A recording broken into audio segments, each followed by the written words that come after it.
بالله من الشيطان الرجيم. بسم الله الرحمن الرحيم.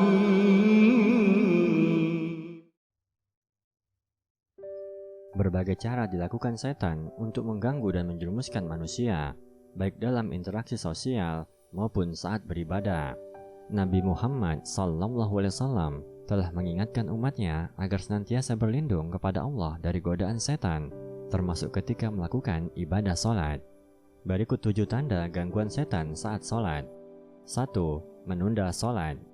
Gangguan setan terhadap orang yang sholat sesungguhnya sudah dimulai ketika ia berniat melakukan sholat. Setan akan membuatnya menunda sholat, sehingga akan luput darinya keutamaan sholat di awal waktu. Di antara kesunahan sholat adalah mengerjakan sholat di awal waktu secara berjamaah. Rasulullah pernah ditanya, amalan apakah yang utama di sisi Allah? Beliau menjawab, sholat pada awal waktu. Hadis riwayat Ibnu Hibban. Tidak hanya itu, setan juga akan mencari celah untuk memalingkan niatnya, yang tadinya ia sholat karena Allah, menjadi karena manusia. Misalnya, sholat karena mencari perhatian, sholat supaya dianggap sholih, dan lain sebagainya. 2. Ragu ketika wudhu. Gangguan setan berlanjut ketika seseorang melakukan wudhu. Misal, wudhu saya sudah sah atau belum? Tangan saya sudah terbasuh atau belum? Demikian bisikan setan pada orang yang berwudhu, sehingga wudhunya diulang-ulang. Ada kalanya gangguan itu dalam bentuk meremehkan amalan wudhu, sehingga wudhunya dilakukan dengan tergesa-gesa, yang menyebabkan ada bagian yang tidak dibasuh dengan sempurna. Kegagalan dalam menyempurnakan wudhu merupakan target setan dalam merusak sholatnya seorang mukmin. Rasulullah bersabda, sesungguhnya dalam wudhu itu ada setan yang dinamakan Al-Walhan. Karena itu, waspadailah dia. Hadis riwayat Ibnu Majah. 3. Merusak takbiratul ihram. Gangguan setan berlanjut ketika memasuki sholat. Setan membisikkan keraguan dalam hatinya. Kemudian orang yang sholat merasa khawatir, apakah takbiratul ihram yang dia lakukan sudah sah atau belum, sehingga membuatnya mengulang-ulang takbiratul ihram.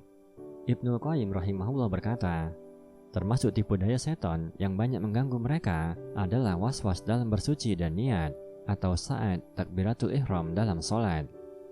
4. Lupa bacaan dan rakaat sholat.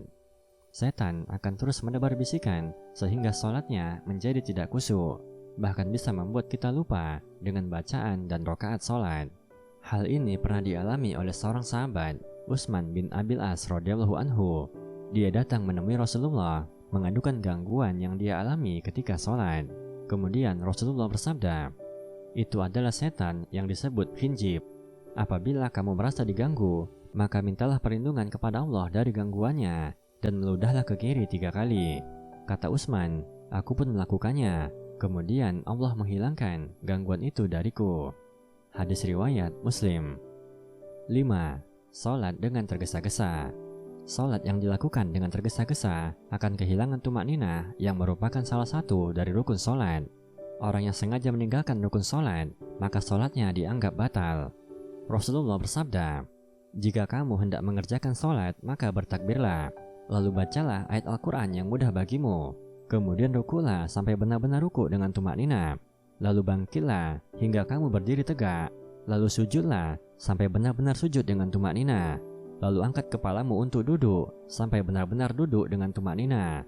Setelah itu sujudlah sampai benar-benar sujud.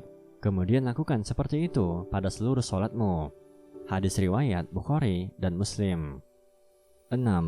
Menguap dan mengantuk. Menguap dan mengantuk juga merupakan bagian dari gangguan setan terhadap orang yang sholat. Maka ketika sholat sebisa mungkin menguap ditahan, sebagaimana sabda Rasulullah SAW. Adapun menguap itu datangnya dari setan, maka hendaklah ia mencegahnya selagi bisa. Apabila ia berkata, "Ha," setan akan tertawa dalam mulutnya. Hadis riwayat Bukhari dan Muslim.